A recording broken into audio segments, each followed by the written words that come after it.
Okay, good morning. Welcome to the National Art Education Association Annual Conference on St. Patrick's Day. If you're not from Chicago, I wish you the chance to get to see the Chicago River, which is green, in honor of the luck of the Irish. This session is called Nature Play and Environmental Connectivity. And I think this is why they placed us in this location, in this maze of meeting rooms. Because as you come up, the lake is there, and you can't help but relax, breathe, look to the horizon, and feel better. And this is something that has really been stripped from our society for many, many people, and especially our young imaginations and our children. So with that in mind, my name is Linda Keene. I actually am an architect. I do buildings and conservation communities and green roofs and things like that. And I also am a professor of architecture and environmental design, so I'm a design educator at the School of the Art Institute of Chicago. And the third thing is, in those years of working as a professor and as an architect with diverse communities, we also raised children, and I have 4. One of them is autistic. And in learning about how to train diverse learners in the public school settings, I basically went back to school, kindergarten through 12. And whoa, what an eye-opener. My other 3 kids are smart as whips, sponges. You can just say Einstein and they'll tell you everything. So every child is different. And so because of that, I am a co-director of an educational nonprofit to nurture imagination in diverse populations. And that's what I'm going to share with you today in what I think is actually, besides character building and reaching your own potential, which I think are 2 main purposes for education, the third that is forgotten across many disciplines like STEAM is the environment. We are here because of our environment. And if that is not the basis of all education, we're kind of fooling ourselves. So here we go. Alice, I shifted over here because I knew the registration was backed up, so she's going to be cued to change the slides. Go ahead, Alice. I ask you as art educators to look at a new canvas, waiting outside for you at every school across the country. It used to be coming to school, just even 100 or 125 years ago, we had anywhere from a 1 to 5 mile walk, where we played out in the bushes and the leaves and the plants. I actually did that only maybe 30 years ago, but many people, go ahead, don't walk through prairies, don't walk through forests. Go ahead, Alice. In fact, all of these people are bused. Almost half of our population is bused to school, and the other half is driven by worried parents and busy parents. That is 75% of the future of this country go from the designed environment of their home to the designed environment of a bus to the designed environment of a school. And wait a minute, go back, Alice. And this is where they spend their outdoor time. 99% of our schools across this country are asphalt with barely a nary a weed for imagination to grow.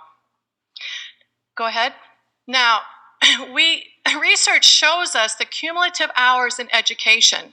So here it is from 0 to 6, 15,840 hours. Hold on this, Alice, please.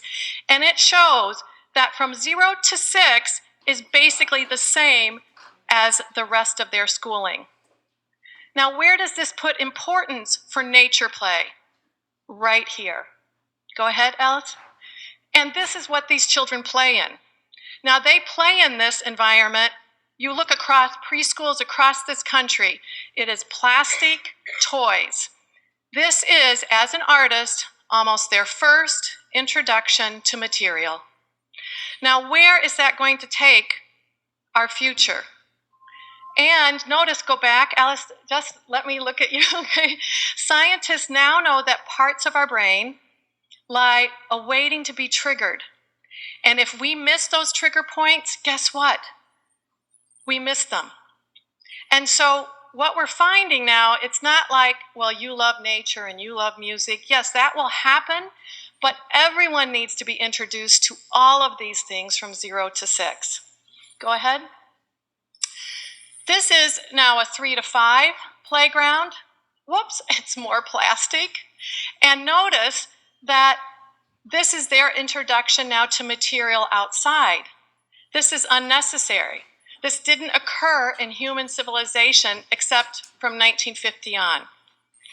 And we find that schools across this country are proud of these new playgrounds. Let's order that kit of parts. In fact, we find that these kits of parts are more expensive than nature play playgrounds. And I'll tell you the name of the books that you need to read to ask your school superintendent and your school boards to read. Go ahead. Well, these are 2 of them. If you haven't read them, they are amazing books. The first on the left, no, Alex, I need to turn to you. Go back, okay? Last Child in the Woods, Saving Our Child from Nature Deficit Disorder. This is by Richard Louv, and basically it starts out with if you got the one handout, it's all the bibliographies on that. There's some more handouts up here. It basically says, Mommy, I want to play inside because there's more electrical outlets. And so this is a problem because of the digital age. Even in my range of 4 children, the first child didn't watch TV until they were probably 7. The last one, of course, was watching at an early age. His new book, The Nature Principle, Reconnecting with Life when we have to be away from digital. Now, it's funny because I'm going to leave you with a digital platform, but the digital platform is not just to look inside the computer, but it's to get you out into your classroom, into your school class ground or school ground, and out into the community. Okay. And so this is your new canvas. It's not a white gessoed canvas, but it's an asphalt canvas by and large. Or the second canvas is the manicured green lawn that most schoolyards have.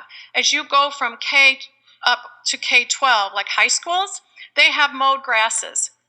Do you know that every horticulturist will tell you that mowed grass is the same water porosity as asphalt?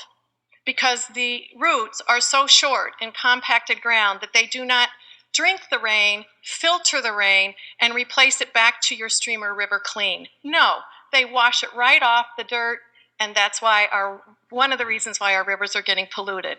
Thank you, Alice. So we're going to look at trying to connect people, play, place, and nature. So at a school near you, now here's a typical school. This is the one I'm going to share with you that had a workshop. And we ask, who will play, how will they play, and where will they play? So we start with who will play. This is us working with the children. It's a 4th grade class. They do have art. They're in their art room, but we also give many workshops to schools specifically that have no art instruction. No music, no making, no drawing. And we are a country asking for innovation and creativity. So the students, what do they say? The students say that actually the people who play on their asphalt playground are K4 through 4th graders. So they're peers at their school. We then ask teachers who have never designed an outdoor playground to try to design an outdoor playground, which is, if we had a longer workshop, I would be doing with you. So what do they say? They say, actually the older people, the teachers, after the students, the administrators, and actually community members. So what we're learning is that nature play connects us to community and local ecologies. This is another one of the books that's listed. It's from Sharon Gamson-Danks, who is an environmental designer, actually from Illinois, but who now resides in California, and her International Green Schoolyard Alliance, a LinkedIn group, has actually got the California government to declare not only a nature play project day in California, but then also mandate that the state will provide outdoor playgrounds for every school. That's their goal. Now here we are in Illinois. How many outdoor playgrounds do we have? How many nature plays do we have? We have a few, but not in every schoolyard, okay? So what does play mean to a child? And I'll show you Mitsuru Senda, a Japanese architect's book in a minute, but he says that it must be the center of his or her life because we learn through play. We learn through testing, touching, maneuvering, navigating. And then, so it is the business of children. He defined it as the business of children because when we ask what it means to adults, they say, oh, playing is the business of children. But the truth is, we as adults need to play too. Don't ever try to Google that, okay? Adult play, you'll get yourself in trouble. I made that mistake. Unfortunately, adult play is really important as well. And this is a wonderful, actually, I saw her, a teacher, Deborah Henning, sent this picture to me from a Flemish artist, Bruegel, as a great way to introduce play. Because if you look at this image, there are people of all ages. So it's a wonderful way to introduce to children, well, how do you play now? And how did they play back then? And what are you missing? And so playing helps us live life. It helps us meet our neighbors. And it assists social development, emotional, cognitive development, and helps us navigate conflict. You know, and you have probably read as teachers about the bullies on the playgrounds. See if there's bullying on nature playgrounds. So it's for everybody. And it actually brings the school together, and you as an art educator can be the leader. You and your students can be the leader in your school.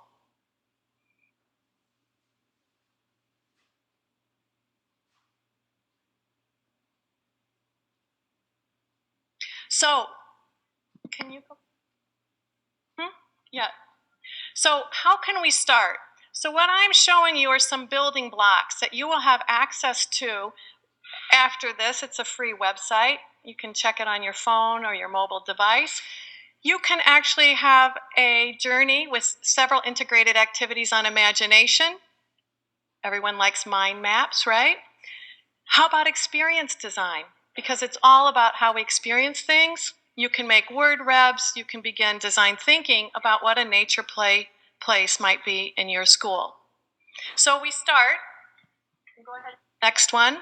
And we brainstorm. We ask children to use their senses, to use their imagination, to recall experiences. Go ahead. And this is just the first list from the 4th grade students where they're very neat, careful, right, in straight lines. The word map was a little adventurous for them. Go ahead. And then we started to say, well, we really need to, move this up a little bit and elevate the discussion. This is for the teachers. So we asked them to think about unstructured and structured play. People like categories, right? So structured is almost like direct instruction in the classroom. It's how to, there are probably rules. And unstructured is a little harder for kids to think about because they haven't had a lot of unstructured time. Often when kids have unstructured time, they go, well, I'm bored, I don't have anything to do. That's the perfect beginning for unstructured play. Unstructured play is a mind that is sleeping. Okay, so wake up and think of something to do. And actually, if you take kids away from the TV and take them away from digital things, anyone who is bored actually then even turns into a philosopher doing deep thinking or meditation or really starts getting active just to keep themselves interested. Go ahead. Now, there are other categories that Mitsuru Senda tells us about, and they are functional, technical, and social. Now, if you start looking, I want you to take this new vocabulary and go critique one of those plastic playgrounds. Okay, functional means that there's an up and a over and down. It's linear. all right? And you learn a skill. Like I learned to get up the step, I learned to walk across, and I learned to slide down. If you've ever been with little children, that first slide experience is really exciting. Technical, though, is learning new skills. So stand there in front of that plastic playground and go, what new skills can be learned here? And make a list, okay, with this thing, this apparatus. And then thirdly, how about social interaction? Social interaction is the highest level, and it means when people start interacting on their own, making up their own games. So for instance, after you're bored of going up the stairs, across the bridge, and down the slide, and you've learned those new skills, then you start playing tag around the slide, right? You made up your own game, or hide and seek, or something like that. And so we said, please think of active play. This is a word web. We gave them a web because we quickly got one when they were having a hard time getting out of their list making. And these are some of the things they started to loosen up and think about. We said, that's great. That's right. That is active play. So when you think about designing, make sure you know where you can run, where you can climb, where you can hang, swing. Go ahead. And this is the book. This is really like the seminal book on children's play environments, written in the 70s by a Japanese architect. And he actually designed singular play spaces. They were amazing. They were site-specific. Why do we want to go across America and see McDonald's plastic playgrounds everywhere we turn?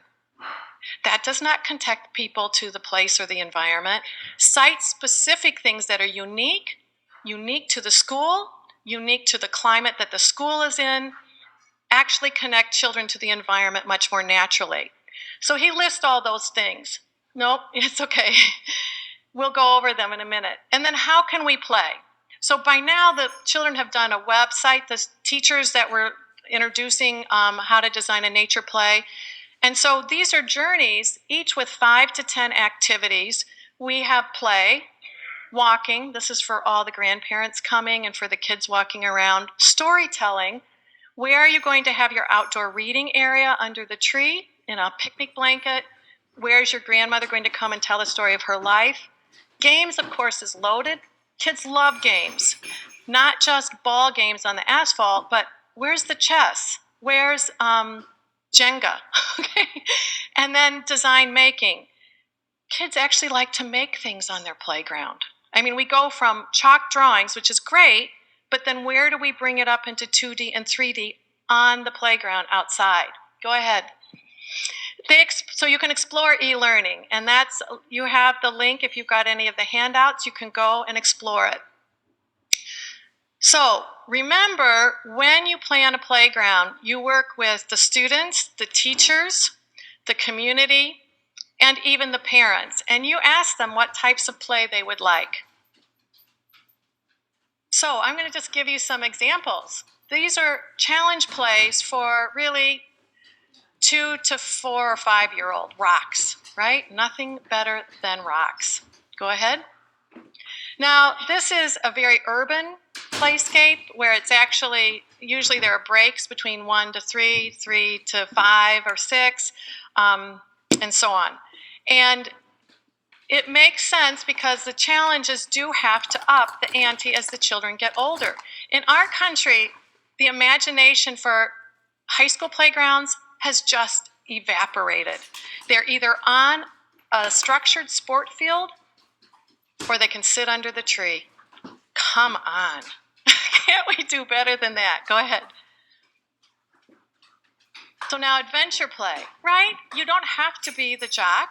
You can actually want to have adventure play. And that means that you go explore something, but you have to have something more than hard asphalt to be looking at and be getting excited about. Okay, go ahead.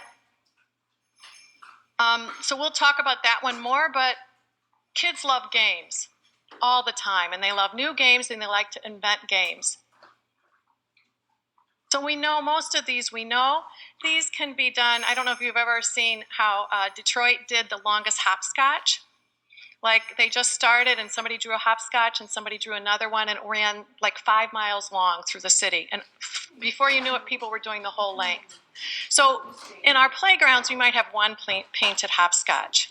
Well, you're an artist.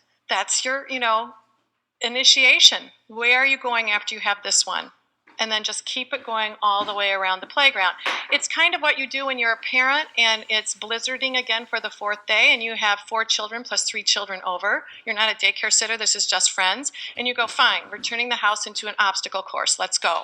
All right, so the cushions go down and the cups come out and kids have a blast. Go ahead. So this is where the imagination comes in. And how can we do imaginary play? I think if we look at the percentage of schools that have art and have music, drama starts to be even less than those two.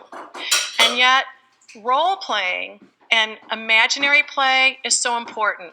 And outside of Halloween, which actually is really frightening to some people, but also that shouldn't be our only avenue for putting on a costume and being someone else. So we get dramatic play. And with this comes a plethora of activities that can happen outside. From reading, from poetry, to fashion designs, to parades, to musical instruments. I'm not sure what dodgeball's doing there, sorry. Go ahead. And then how do we investigate? This is kind of a new level. Artists are really visual, but in this world, they are sound artists, where we actually, because we know that listening is a really good 21st century skill, listening, and we know that it involves music. I remember the first time you can listen to a musical piece and say, oh, there's the clarinet, and there's the tuba and the saxophone, right? That's an amazing literacy. So even if you're not going to play those instruments or read the music, you can begin to tune your ear. And they're saying that one of the things that is being reduced in the human sentience is hearing.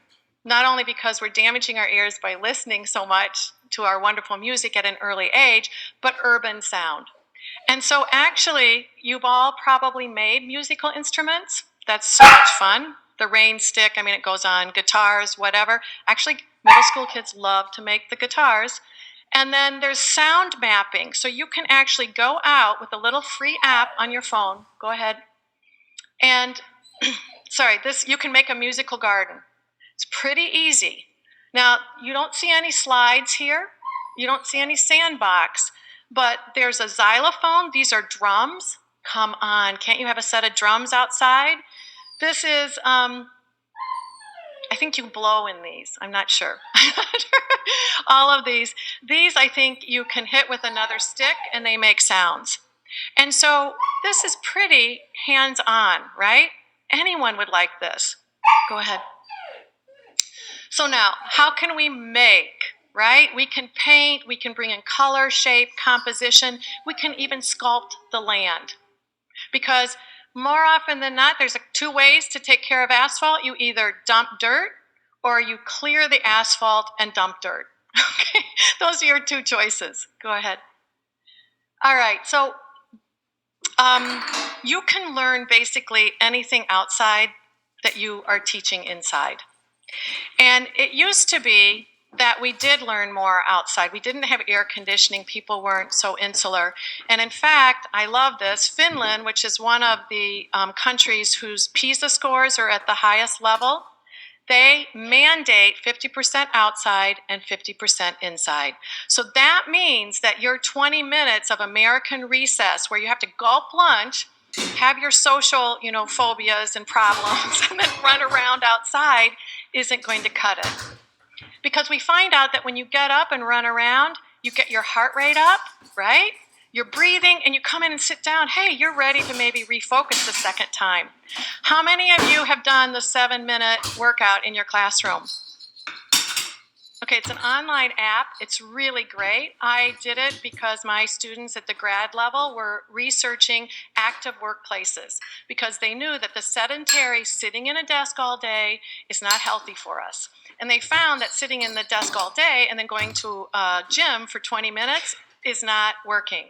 That, in fact, we need to get up and walk around and maybe even run like every hour and a half. We need to be active. The human body is meant to be active. So go ahead. Anyway, I did the 7-minute workout, and I thought I probably should have had health slips checked before I did this. But everyone was laughing and huffing and puffing. If you haven't done it, 7-minute workout, try it. It's really great. If you only have 7 minutes and you can't put your coats on, try it. All right, so what can we build? And this is where you get a kit of parts. You make models. You make stuff. It doesn't have to be Legos, which are plastic, okay? But it can be sticks and stones. It can be cardboard. It can be crunched paper. It can be licorice sticks. Sorry, no food in school. Sorry. Okay, go ahead. All right, so how can we explore? This is the sensory. What can we bring to that asphalt hard surface? We can bring nature patterns. We can plant grass. We can restore short and long prairies. We can plant trees. We do that, we will get insects and we will get animals. And Germany is, as you know, one of the most progressive countries in terms of sustainability. They are returning to the dirt playground. Young children need to play in the dirt, okay? Because they're finding that if you get dirty, it builds your immune system. You can still come in and wash your hands before you eat, but those of us who work on computers all day, we're not washing our hands, and our keyboards have more germs than we will get on an entire subway trip between here and New York. But we're not keeping this in perspective. So yes, dirt has to come back in. Go ahead. And so by now, when we did that workshop with the children in the fall, and there really were no animals or insects, so we brought in, almost like we were in a nature museum, we brought in stuffed animals, and what would come here if you planted trees and grass? You go, well, maybe a squirrel. Yeah, you might have a school squirrel. You could give him a name. Go ahead. And then how can we investigate? Now we're kind of shifting. Artists use light. It is the first material, right? Scientists use light because light is our largest source of energy. It's infinite energy. It's us who's mismanaging it.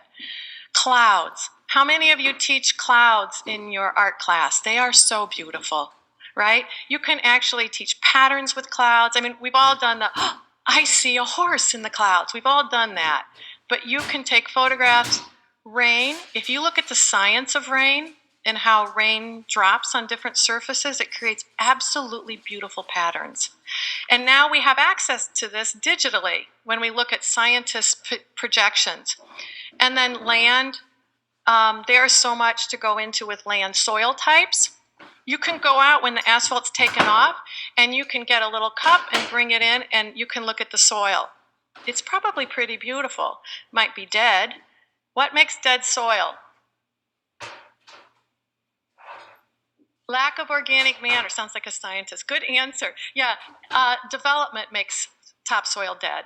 Okay? You build something and then remove the building, that's still dead. It's going to take nature maybe 10 or 15 years to bring back the plants, which will bring back the insects, which will bring back the birds and the worms, which will aerate the soil. And without aerated soil, we can't filter our water, and you know the whole cycle. Okay, go ahead. So look and add curriculum. Keep going. There we go. I think you're going back. Oh, there we go. Nature patterns. That's why these were in the hall. As you came up, as you leave, pick them up. When it's really, 20 below and you really don't want to go out, get your kids to look at a nature pattern. We're doing a session on STEAM by Design to talk this afternoon about nature and how you use its patterns in art projects. And look at them.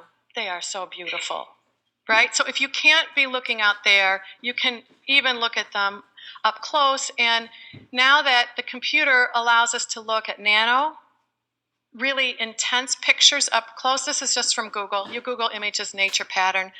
I just do it sometimes during the day to make me smile. Georgia O'Keeffe would look at paint and want to eat it. I need to look at nature patterns when I am in windowless rooms. Go ahead. This is, I don't know if you know this is my friend and the garden educator of Millennium Park here in Chicago, which I hope you see the bean and the fountain downtown. He has a perennial farm in Wisconsin. And he wrote this book called The No Maintenance Approach. And when you tell people the name of the book without showing them, they think, oh, I don't have to take care of my garden. Well, basically, that is it. But the no means you have to have informed gardening. And I only say this because I don't know about you, but for years I went out and bought my spring plants, planted them, went through my perennials and my annuals, went through the winter, came up, there was only 20% there. Because guess what Roy discovered with his study? That plants live in communities. That basil won't do well with one plant, you need 6. That actually, there's a few things that do really well, like mint and other things that will just grow prolifically. But so what he did is made a book for children. And in this book, there are plats if you want the Matisse garden or the Monet garden. So you can study the painting and bring it out and plant it. He has also done a second book that talks about different, he's speaking now, I think, at the Chicago Plant and Garden Show. Okay, go ahead. So this is one of his gardens. So what you can start doing, you can do this as an artist first before you even meet with the landscape architect. You can look at the color, the texture of the plants, and try to understand the plant communities. He likes to plant perennial gardens that need little to no maintenance. You still have to weed the invasives. They still do at Millennium Park. Go ahead. And here's a way you take those nature patterns. This is a 5-minute exercise. You can make it 10, but I like these little, let's look at nature patterns. Pick your pattern. They picked 3. They first had to sketch it, right? Analyze it, abstract it. What are you seeing here? And then once they flattened the nature pattern in its geometry in a way, I gave them little 3x5 cards or 8. I think they had an 8.5 by 11 sheet of paper and a pair of scissors. I go, okay, make something 3-dimensional. This is a first early step into biomimicry. If you know the world is begin embracing the patterns of nature because, they were in school for 13 million years and they have figured out some things that we have not figured out yet. Okay. And you can transfer this type of patterning like Roberto Burle Marx, the Brazilian landscape architect did. He had great crazy paths and hardscapes. Go ahead. You can introduce them to people who actually did this type of thing as a living. Here's another one. Notice some of the categories of patterns in the world: spirals, radiation, cracking. I've forgotten the name of that one, but it's in leaves and in the desert and everything. And here you see them really having some fun. And then you can actually take pictures of them on the elevation from the side, and you put a little person, you go, okay, what kind of building is that? So you shift scale. You shift 2D, 3D, scale. Go ahead. We all know Andy Goldsworthy, right? Takes things from nature and makes a pattern. So start collecting your rocks and hauling them into school, and then start setting things up. Go ahead. Now, how can we propose? There is a journey called site analysis that will introduce steps to having a relationship with the site. And you'll see in a minute the students going out and having that. They will look at topography or contours. How does the weather affect design of outdoor classrooms, soil, and then something called placemaking. Anybody ever heard of placemaking? What is it? Maybe not.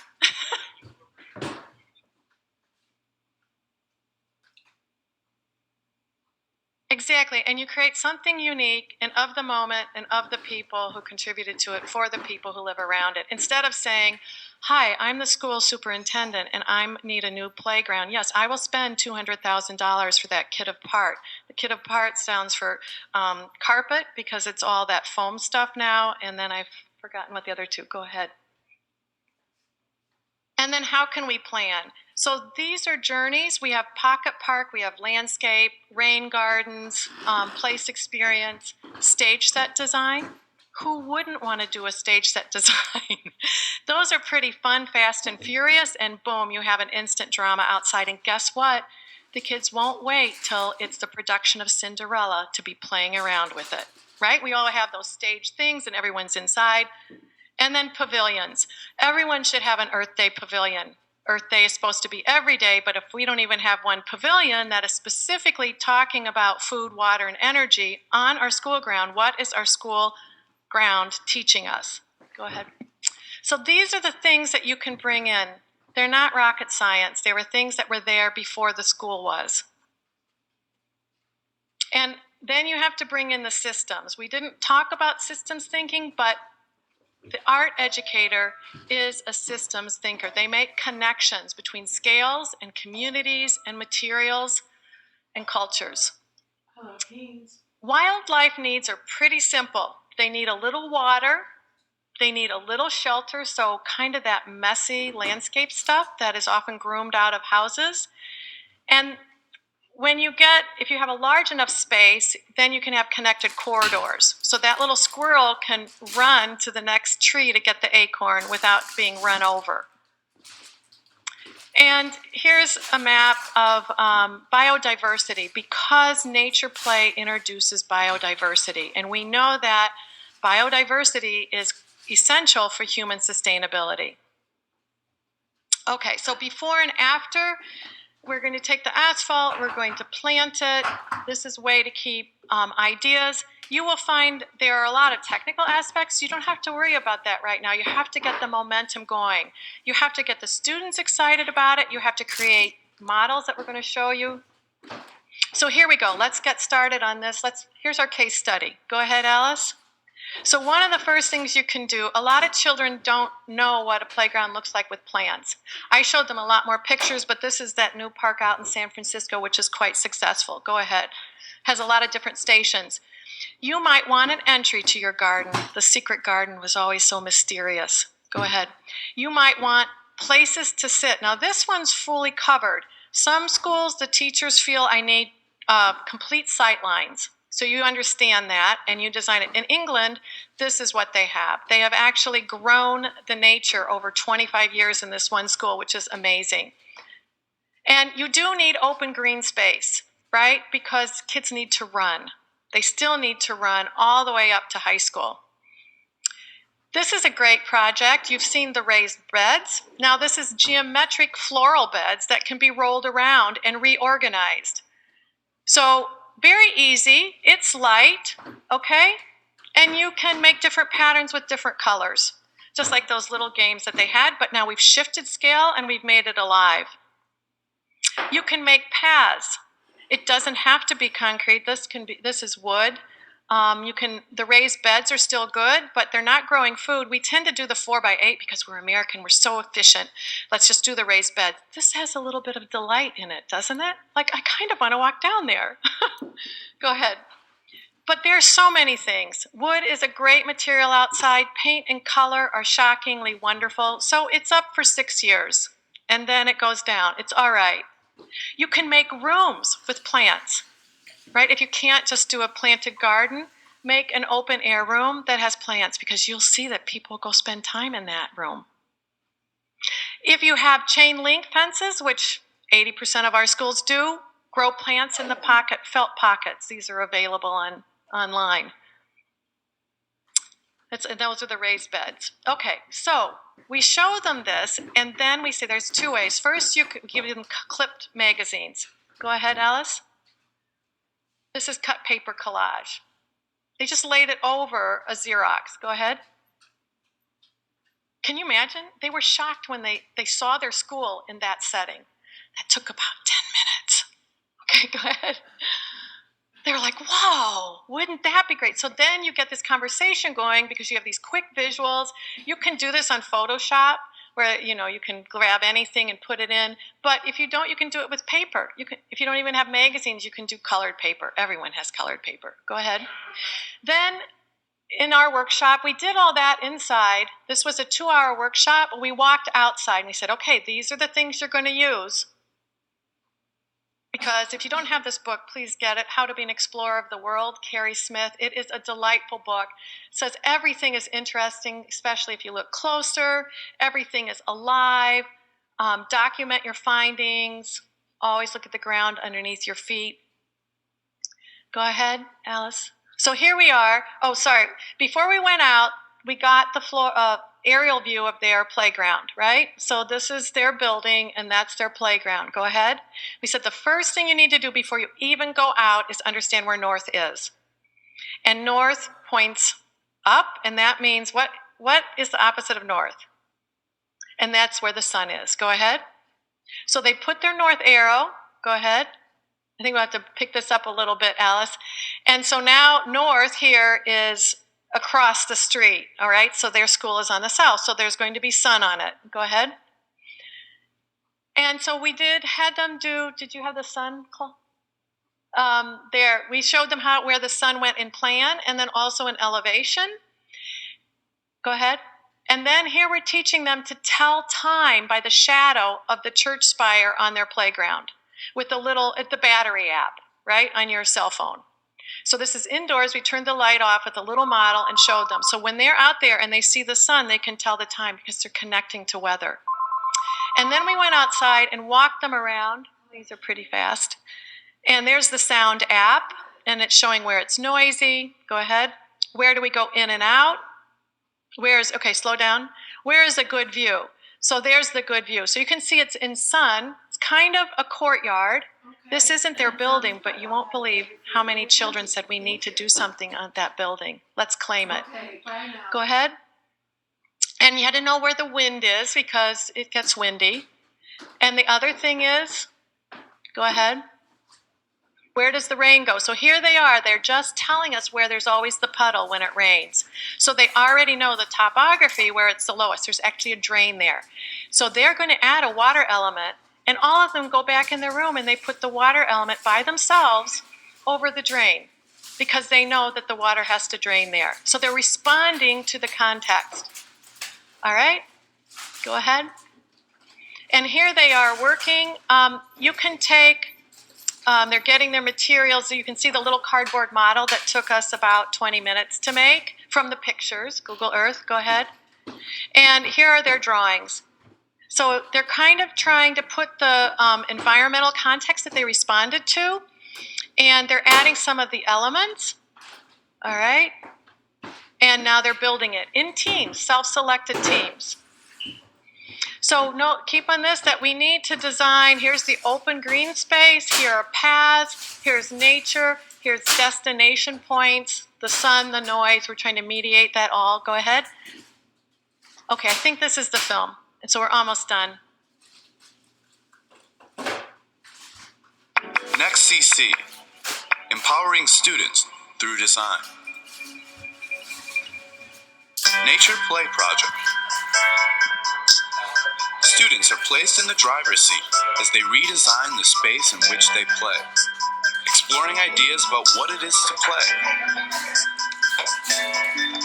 Whether dramatic, active, or creative, play can be a well-known game or completely imaginary.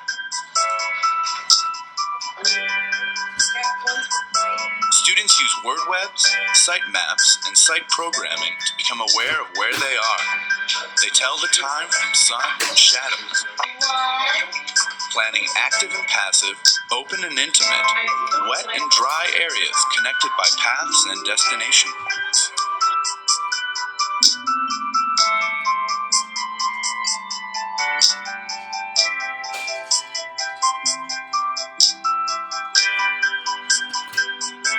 Most importantly, students are encouraged to draw nature back into play.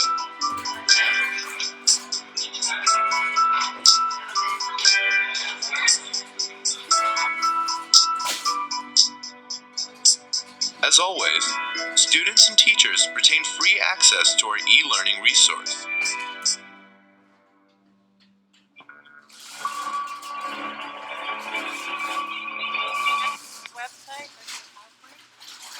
So I want to just close with you that besides the fact that we can learn everything outside that we can learn inside, it helps to have a team. And you as the art educator can be the team leader and get parents and kids who are interested. Go ahead, Alice. And you can find that the schoolyard habitat, go ahead, is easy to teach art, music, and performing arts, but actually every other class can use it to teach other things. All right? And this is the NEXT website that introduces tools, language, discovery, and design. The tools are things that scientists, artists, designers, and environmentalists use every day to investigate the world. Languages are sets of ideas. No, go back. Languages are sets of ideas. And discovery is where systems thinking comes in, it interrelates. And then design, of course, are design opportunities. But each of the activities are linked to over 10,000 of the world's best websites. So if you're interested in color, you will go to the National Museum and have their interactive color. You will do Adobe's interactive Coular, which you will do the rest of your time when you're picking colors for your house because they'll tell you which ones go well together. You will have access to Khan Academy, YouTube talks, and museum tours, outdoor playgrounds all over the world. And you'll start seeing that global connection. Well, we have asphalt here, but the rest of the world in many places does it really differently, so we can improve what we're doing. So ecoliteracy, I don't know if you know the definition, but it's affiliation with a place that helps you develop your sense of purpose.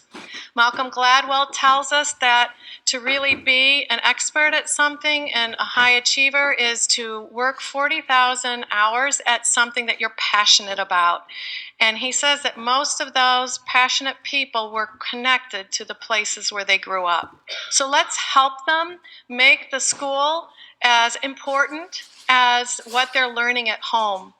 The good news is that the activities are aligned to art and design standards, to North American environmental education standards. It's a rare curriculum that's not just EE, and also next generation science standards that has, go ahead, you can, no,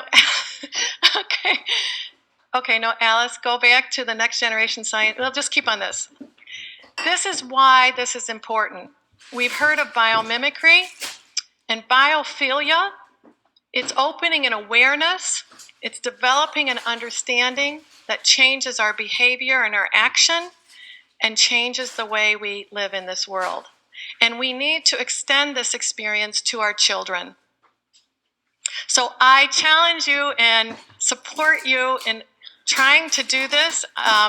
Our program is here for free to help support that and give you connections. I think there might be one more. Go ahead. Well, and I hope if you didn't get a copy of the nature play, I will try to put it on a PDF under that journey, but there is a bibliography on the back of it, I hope. Maybe. If not, I will get you one. I know the journeys are listed in, excuse me if I could have this in the color packet, but if you're interested in getting a bibliography for playscapes, you can email me, and my email is on the back of those little cards, or it's on the website.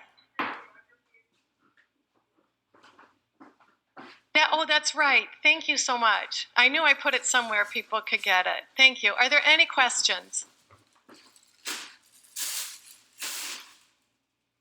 They have started to meet with the parents in the community. I am sorry to say that the principal, who was so for it, just was moved to the high school. And you know how it is when leadership shifts. But we are going back there to do a higher level one to keep nudging. Do any of you have outdoor classrooms in your communities? And where are you from? Excellent. Mm-hmm. Excellent. Yeah. I mean, this really, if you get into it, could be several other workshops. I mean, this was just an introduction to hopefully get you excited.